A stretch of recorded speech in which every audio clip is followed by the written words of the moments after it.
안녕하십니까. 신중희 목사입니다. 여러분 성탄절 잘 보내셨습니까? 신중희 목사와 함께하는 잠언 묵상 오늘 제 44강이 되겠습니다.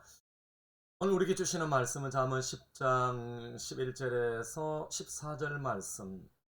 의인의 입은 생명의 샘이라도 악인의 입은 독을 머금었느니라. 미움은 다툼을 일으켜도 사랑은 모든 허물을 가리느니라. 명철한 자의 입술에는 지혜가 있어도 지혜 없는 자의 등을 위하여는 지혜로운 자는 지식을 간직하거니와 미련한 자의 입은 멸망에 가까우느니라. 생명의 샘이 되느니 라고 하는 그런 제목으로 함께 말씀의 은혜를 받고자 합니다. 오늘 앞선 우리가 이제 6절에서 10절의 내용하고 여러분 오늘 본문은 언어에 대한 그런 내용입니다.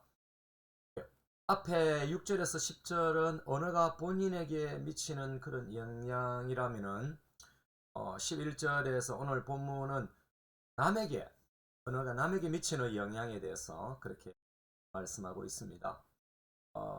첫째는 그 의인의 입과 악인의 입의 그런 대조죠. 여러분 11절에 의인의 입은 생명의 샘이지만은 악인의 입은 독을 머금고 있는 그런 셈으로 비유되고 있습니다.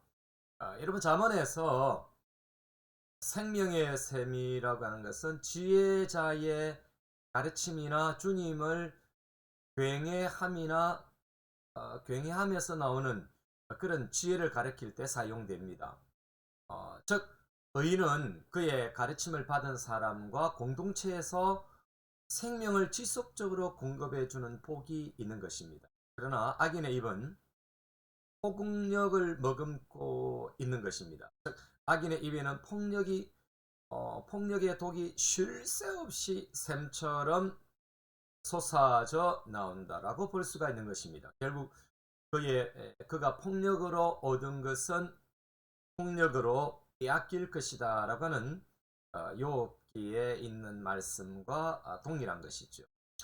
여러분 두 번째는 내면적인 태도에서 솟아나오는 것을 말하는데 미움과 사랑의 대조입니다. 12절에 물론 미움이라고 하는 그 미움은 언어 생활로 연관된 행동을 나타낸다고 볼 수 있을 것입니다.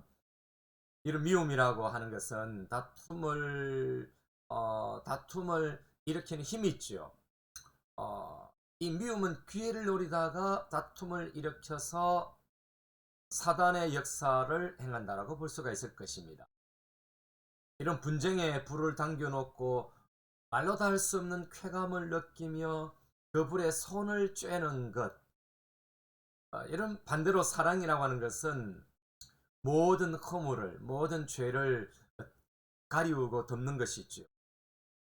즉 사랑은 불협화음을 유발시키는 관계 안에 잘못을 덮어준다라고 볼 수가 있을 것입니다.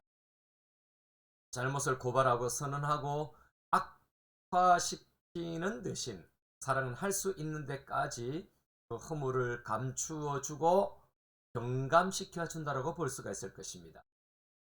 그래서 베드로 사도는 사랑은 허다한 죄를 덮느니라 그렇게 말씀하지 않습니까? 여러분 세 번째는 명철한 자의 입술에는 지혜가 있다라고 하는 것입니다. 즉 명철한 자의 입술과 지혜 없는 자의 대조가 세 번째입니다. 지혜가 발견되는 장소는 그들의 입술이지요. 결과적으로 그 안에는 지혜의 훌륭한 창고가 있고 타인의 혜택을 위해 지혜가 거기서 흘러나오는 것입니다. 딴 사람을 지혜롭게 만들어 주는데 이바지하는 것이죠. 이런 반대는 지혜 없는 자, 즉 마음에 없는 자, 마음에 지혜가 없는 자, 이런 자는 등을 위하여 채찍이 있다라고 그렇게 말합니다. 여러분 고대 사람들은 종이나 어리석은 자와 아들을 교정하기 위해서 매로 내리쳤죠. 지혜 없는 자는 이런 심판을 받을 것이라고 말씀하고 있는 것입니다. 여러분 마지막 네 번째입니다. 지혜로운 자의 지식과 미련한 자의 입의 대조입니다. 자신을 보존하게 해주는 그런 유용한 지식을 쌓는 것이 곧 지혜자의 그런 지혜입니다. 그들의 입술에 지혜가 있는 까닭은 여러분 13절에 그것이 그들의 마음에 비축되어 있기 때문이다. 그들은 훌륭한 집주인같이 이 지혜의 보고에서 새 것과 본 것을 끄집어내는 것입니다. 반대로 미련한 자의 입은 멸망에 가깝습니다. 자기 심중에 화를 저장해 두는 것은 우매자의 어리석음인 것이지요. 미련한 자의 입은 공포와 멸망을 이처럼 안겨다 준다라고 볼 수가 있을 것입니다. 자, 지금까지 우리가 본문을 이해했다면 세 가지로 적용을 해보겠습니다. 첫째는 살리는 생명의 샘에 입이 되자라고 하는 것입니다. 여러분, 우리가 살다 보면은 타인으로부터 상처를 입는 경우가 우리가 종종 있지 않습니까? 여러분, 그 상처는 어디에서 입는 겁니까? 바로 입으로부터 나온 독이 섞인 말 때문에 그런 것이죠.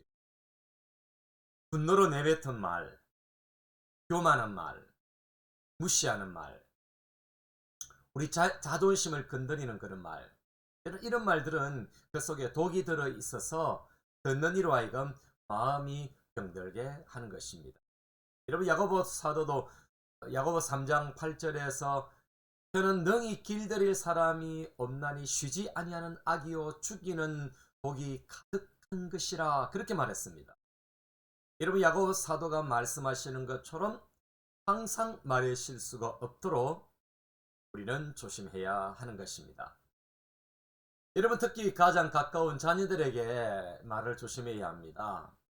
여러분, 아이라고 무시할 수 없는 것이 평생 여러분 그 트라우마로 따라다니며 인생을 망치게 되는 것입니다. 여러분, 아이가 미움을 받고 그렇게 자라면은 싸움을 배우게 되고, 여러분 두려움 속에서 자란 아이들은 근심을 안고 살게 되어지고 자기 방어적이 됩니다. 그래서 이 언어의 폭력을 받고 자란 아이들은 장년이 되면요, 제가 목회하면서 많이 깨닫는 것은 불행한 삶이 뒤따릅니다. 항상 부정적입니다. 이제 어른이 됐기 때문에 자기도 누군가에게 상처를 줘야만이 어릴 때 그 트라우마가 벗어나려고 하는 그런 반대적인 모습을 보이기도. 반면에 여러분, 우리 입이 생명의 샘이 된다면 모든 사람에게 생명이 흘러가지 않겠습니까? 칭찬은 고래도 춤춘다라고 하는 그런 책 제목처럼 우리의 고운 말은 생명이 되고 위로가 되고 희망이 될 수가 있는 것입니다. 이 차가운 겨울에 여러분, 따뜻한 말 한마디, 누군가의 마음을 녹이는 그런 말, 온유한 말, 누군가를 높이는 그런 말, 위로의 말 필요하지 않겠습니까? 특별히 우리 자녀가 칭찬을 받으면요, 그렇게 인생에 굉장한 보물창고가 되는 것입니다. 이렇게 사랑을 받고 자란 아이들이 사랑을 나눌 수가 있는 것입니다. 여러분, 두 번째는 미움의 반대편에는 사랑 쪽에 서자라고 하는 것입니다.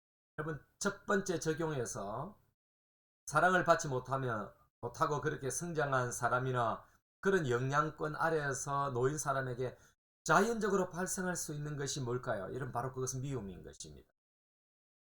미움은 다툼을 일으키며 큰 분쟁으로 도화될 수가 있는 것입니다.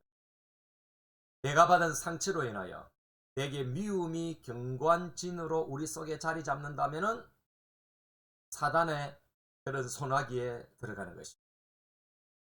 우리 속에 있는 미움의 감정을 주님의 십자가 앞에 내려놓고 나를 미워하지 않고 죄 용서하시고 품으신 그 예수님의 사랑으로 나를 향해서 독을 쏟아내는 자들을 덮어버릴 수 있어야 하는 것입니다. 여러분, 가정에서 작은 불이 났을 때 옷가지나 이불로 덮어버리면 산소가 소멸되므로 소화되는 것 보지 않습니까?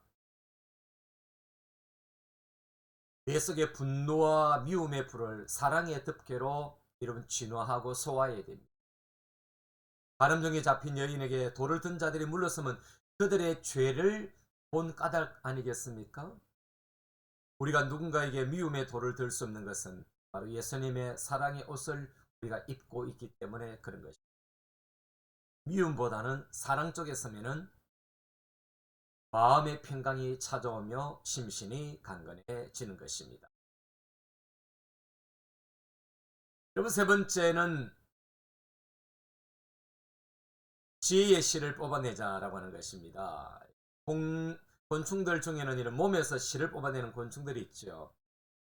그 중에 여러분, 누에는 입에서 약 1,000리터의 씨를 뽑아낸다고 하죠. 그래서 고치, 이렇게 누에 고치를 만드는 거죠.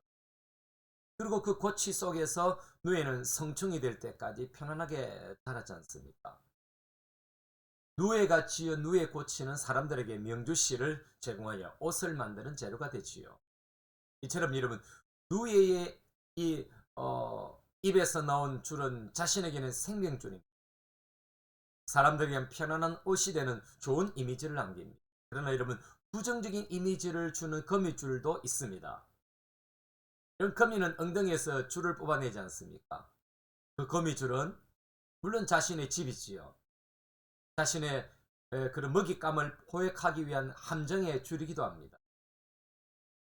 물론 새들기는 그 거미줄에 거미는 먹잇감이 되기도 합니다만은 거미는 많은 곤충들에게 적이 되는 것이죠. 이와 같이 지혜자에서 입에서 나오는 지혜는 누군가의 생명과 지식을 간직하는 그런 유익이 되지만은 미련한 자의 입에서 나오는 것은 누군가를 위험에 빠뜨리는 것, 바로 거미줄과 같이 남도 죽이고 세계의 먹잇감이 되어지는 자기도 멸망하게 되는 것입니다.